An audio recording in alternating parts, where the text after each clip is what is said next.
Okey, Assalamualaikum warahmatullahi wabarakatuh. Okey, bertemu lagi bersama saya Cikgu Sarimi Abdul Yusuf daripada SMK Kuala Besut. Okey, jadi hari ini cikgu sambung. Okey, tajuk kampus pelajar kampus kita minyak sawit. InsyaAllah kita akan habiskanlah hari ini. Minyak sawit. Okey.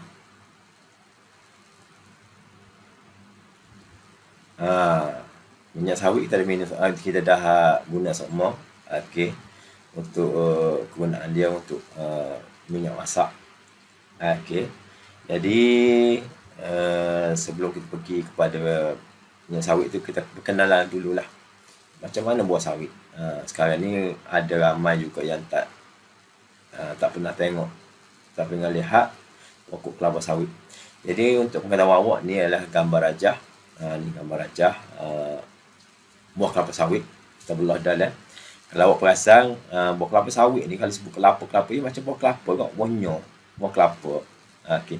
Dia ada sabuk, ada isi dalam. Okey, ada tempurung dia. Cuma dia kecil lah. Ada isi dia. Kalau awak pernah belah kat dalam tu, ada isi, ada sabuk dan isi rong. Isi yang kita panggil nama isi rong. Okey, ni adalah struktur kelapa sawit. Bagi sabuk ni kita panggil masukah, yang mengandung minyak sawit yang paling banyak. Sabuk tu paling banyak minyak dia. Dia buat minyak masak tu dia guna sabuk lah. Kalau awak bakar, ambil kelapa sawit awak bakar tu, dia nyala. Sebab dia kandungan minyak dia tinggi. Bagai isi rong pula kita panggil kernel. Okey, yang mengandungi minyak isi rong sawit yang paling berkualiti. Isi rong ni kita boleh buat minyak juga. Minyak daripada isi rong dia ni. Tapi minyak isi rong ni mahal lah, sebab dia minyak lebih berkualiti. Paling berkualiti berbanding dengan sabuk. Bayangkanlah lebih tak banyak dalam satu buah tu, kecil je. Jadi susah nak dapat. Jadi kualiti dia lebih baik. Okey. Dan bagai tempurung dia kita panggil endocaf. Okey. Sabuk mesocaf, isi kernel. Okey, tempurung dia endocaf. Tempurung ni tak ada isi, kita tiada mengandungi minyak. Okey, jadi yang buat minyak adalah daripada sabuk dia dan juga daripada isi rong dia. Jadi untuk proses mengekstrak minyak sawit secara industri, okey, proses nak ekstrak minyak ni ada beberapa langkah dia. Ada pensteran, penanggalan, pencernaan. Okey, ada lagi yang kat bawah tu. Jadi yang ni kena hafal kan. Biasanya soalan-soalan ni dia keluar bahagian ni lah. Label-label pensteran tu, benda penanggalan tu apa. Jadi tandang daripada buah tandang kelapa sawit tu, daripada kebun kelapa sawit tu, daripada lori bawa pergi kepada kilang kelapa sawit tu, first step adalah pensterilan. Benda steril-steril ni, maknanya dia ambil buah kelapa sawit bersama tandang-tandang sekali tu, dia steam. Steril-steril ni, kalau awak belajar bang pensterilan tu, maknanya untuk hapus kuman. Kalau alat peralatan untuk bedah apa, dia panah dalam atau kelap tu rebus supaya untuk bunuh bakteria. Dia steril untuk bunuh mikroorganisma seperti bakteria dan fungi yang boleh merosakkan buah kelapa sawit. Steam juga, dia panah dengan steam yang tinggi. Steam juga dia boleh melembutkan sabuk untuk memudahkan buah kelapa sawit ditanggalkan daripada tandangnya. Lepas steril, tanggalkan, proses penanggalan. Tanggalkan buah kelapa sawit daripada tandang dan di dalam mesin penanggal. Masuk dalam mesin. Tandang dia tu lah. Tandang dia tak guna. Dia nak ambil buah saja. Kita akan tanggalkan di antara buah dengan mesin.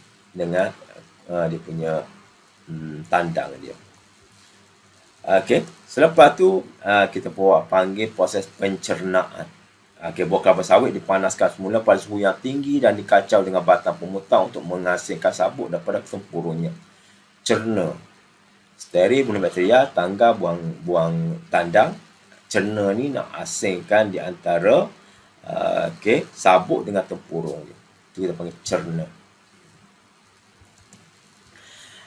Lepas cerna dah ada sabuk, ada isi rong. Sabuk tu kita panggil pengekstrakan minyak sawit. Buat proses pengekstrakan, dia perah dengan menggunakan hidrolik ataupun skru untuk mengeluarkan PO ni perasaan minyak sawit. Nak ambil minyak sawit itu. Lepas dapat minyak sawit tu, kita turas, nak asingkan ke tiang sabuk. Turah, buang yang bersabuk. Kita ambil minyak dia saja. Lepas tu buat proses penulinan.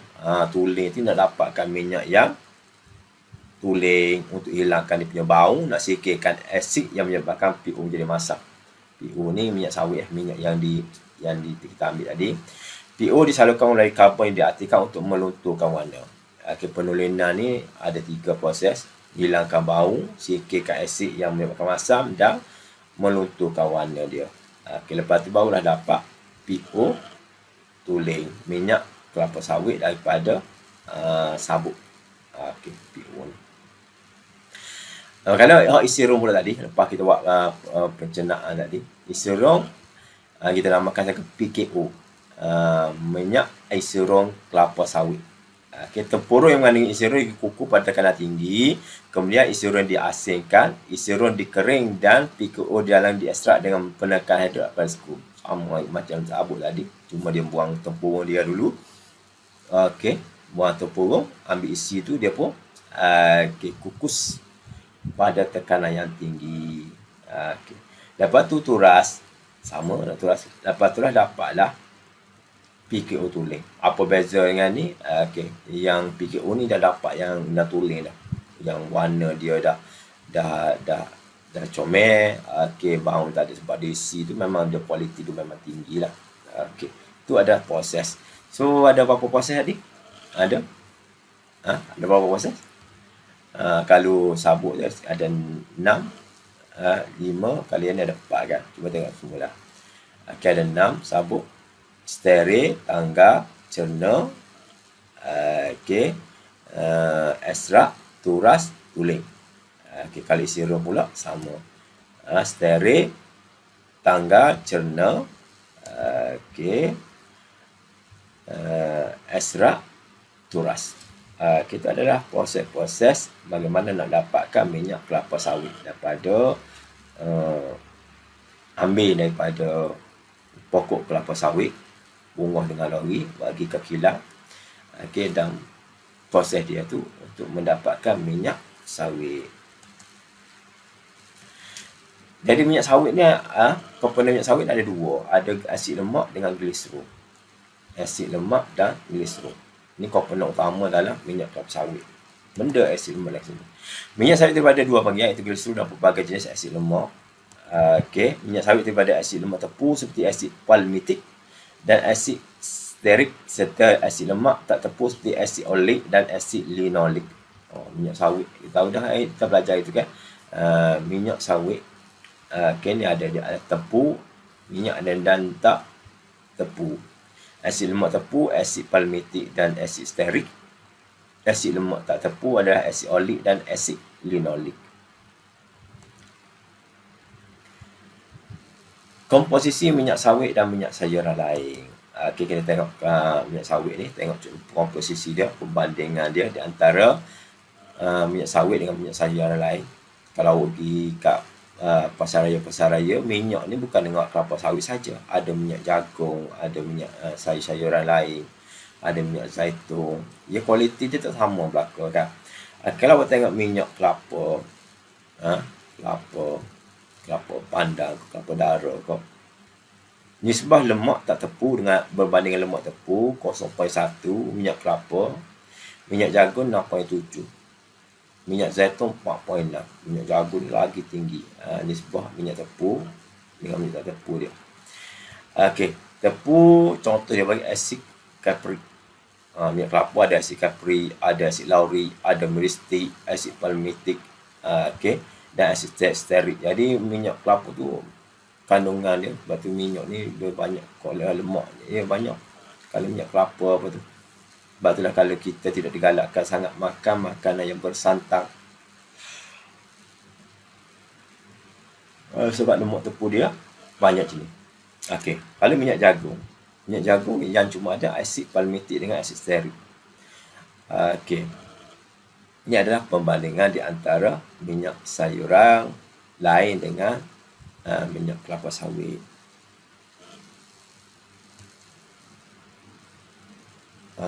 Minyak kelapa sawit ni, minyak sawit ni. Tengok minyak kelapa sawit dengan minyak isiran sawit. Beza tu. Yang banyak isiran sawit tu dia tinggi kadar asid kaprik, dia tinggi 4. Okey. Kalau minyak sawit tu tak ada sangat. Awak tengok kualiti dia 48 dia punya asid laurik. Okey.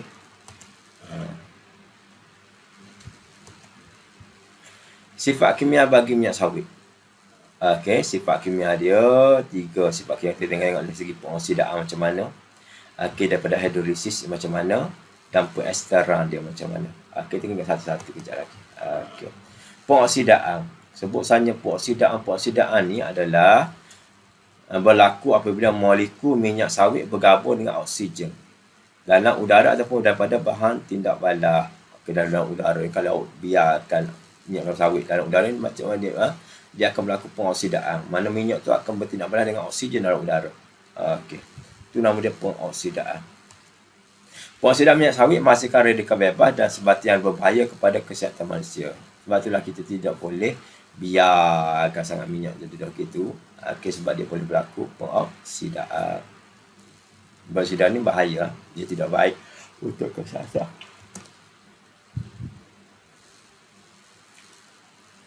Okey, hidrolisis pula. Benda hidrolisis ni. Okey, hidrolisis ni apa? Kita tengok cuba hidrolisis. Okey. Hidrolisis berlaku dalam minyak sawit apabila molekul minyak sawit bertindak balas dengan air. Kalau tindak balas dengan air, dia berlakunya proses hidrolisis. Awak ingatlah kalau kita goreng panas kan, kita salah titik air dalam yang mengecik tu. Jadi kalau minyak sawit ni campur dengan air, dia akan melakukan tindak balas hidrolisis.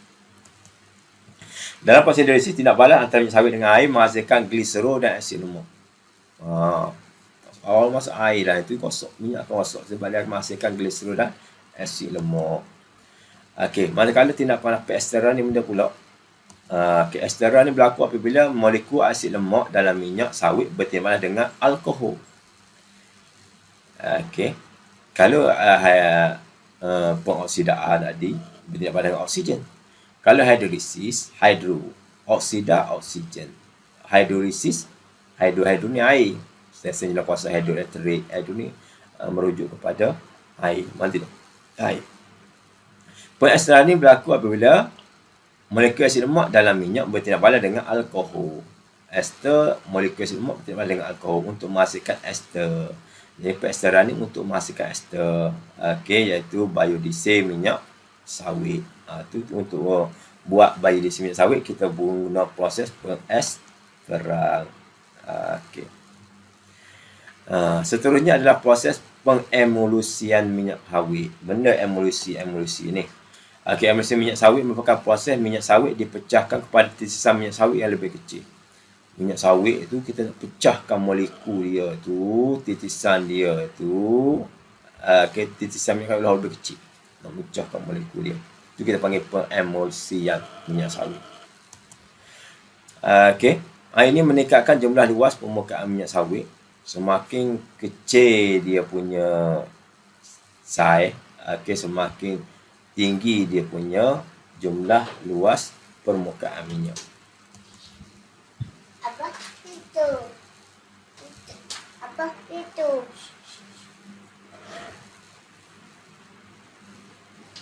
Seterusnya kita tengok kandungan nutrisi dalam minyak sawit. Benda yang ada kandungan minyak sawit ni. Yang pertama ada lemak. Minyak sawit merupakan minyak yang seimbang dengan jumlah lemak tepu dan lemak tak tepu. Ada lemak tepu, ada lemak tak tepu. Itu minyak sawit. Yang kedua ada vitamin. Kaya dengan vitamin E dan vitamin A. Vitamin E ni molek untuk kalau kurang vitamin E dia boleh menyebabkan kemandulan. Kalau vitamin A ni vitamin A tu untuk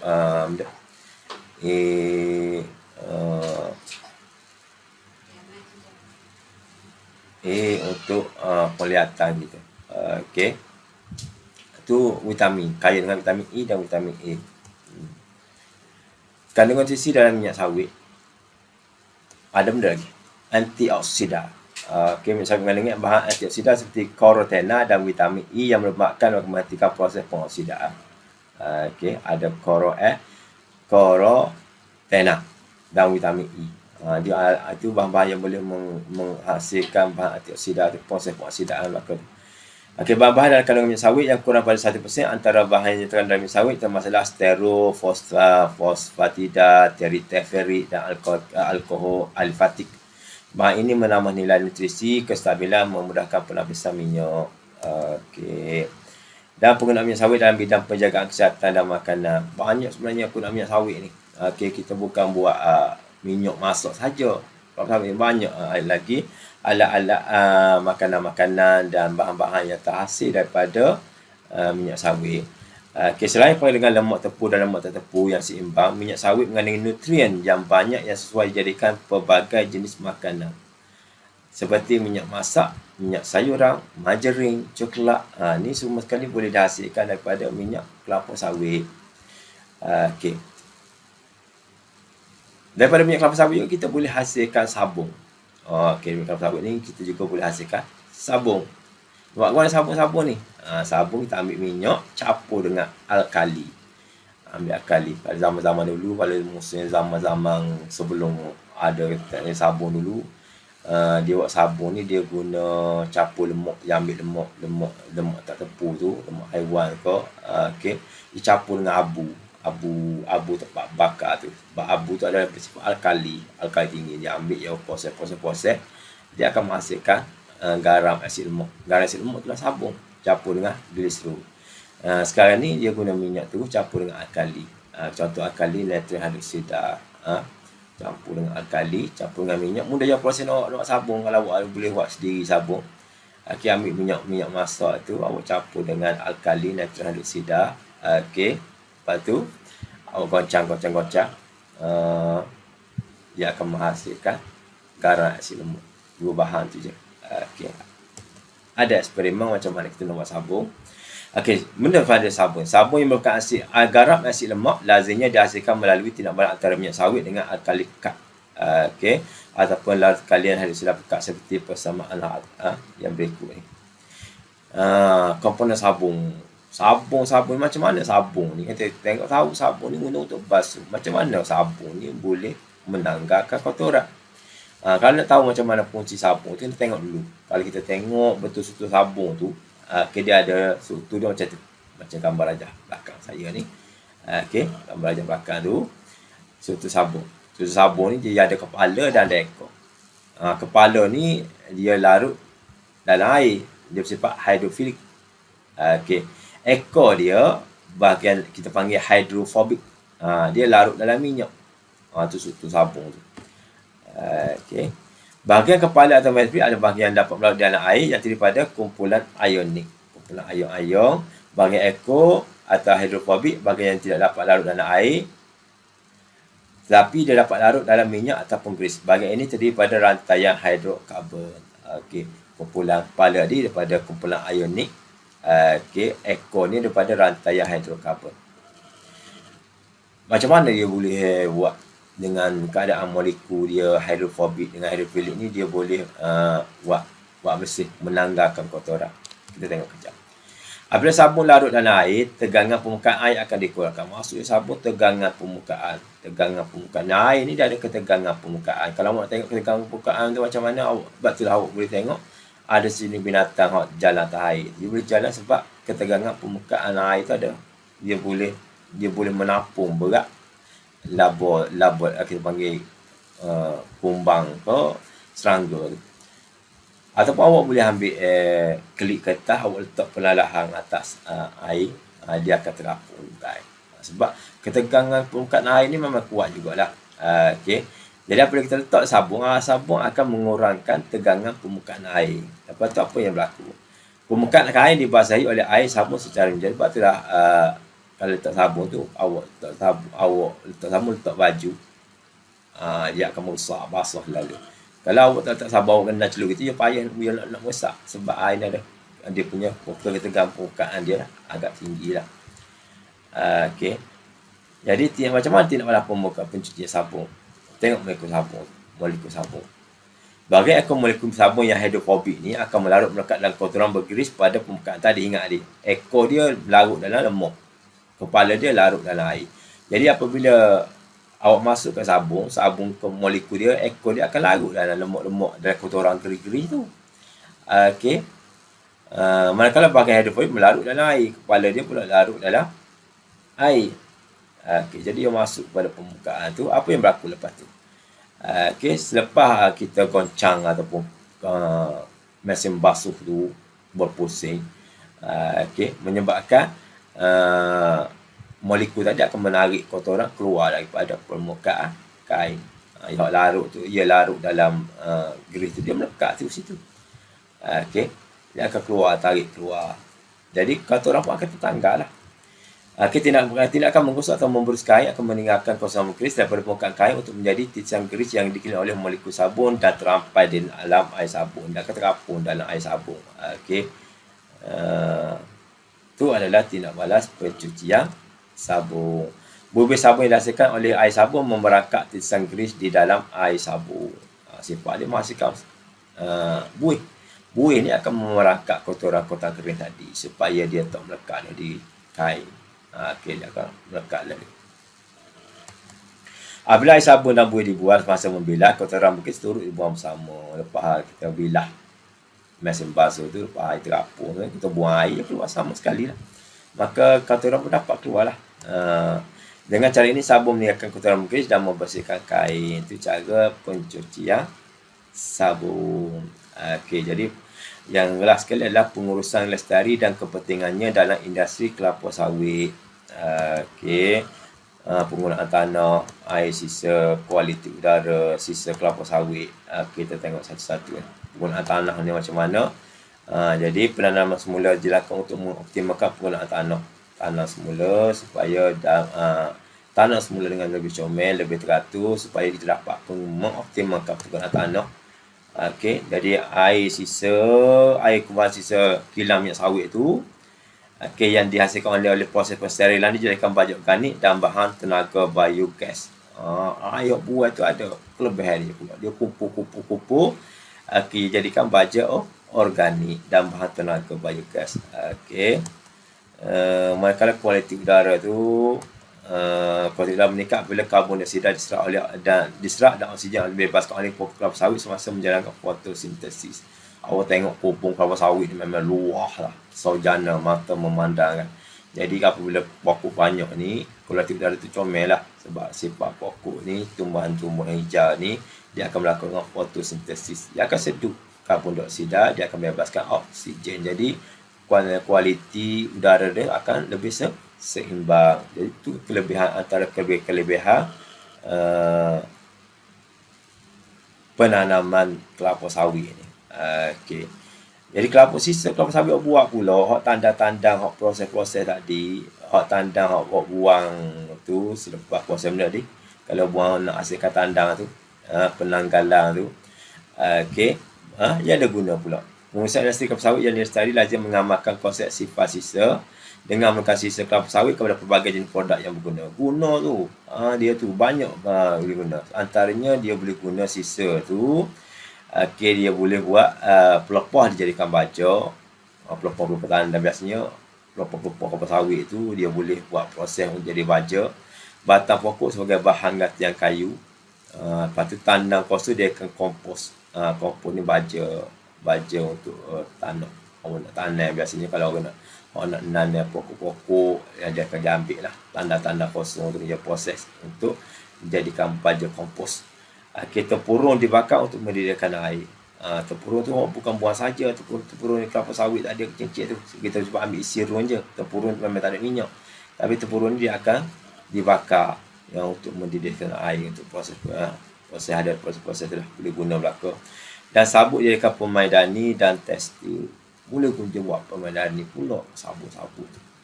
Banyak sebenarnya kegunaan industri kelapa sawit ni. Okey, Pome jadikan biogas dan baja. Okey, jadi setakat dululah daripada saya berkenaan dengan kelapa sawit dan sabun. Okey, terima kasih. Assalamualaikum warahmatullahi wabarakatuh. Assalamualaikum.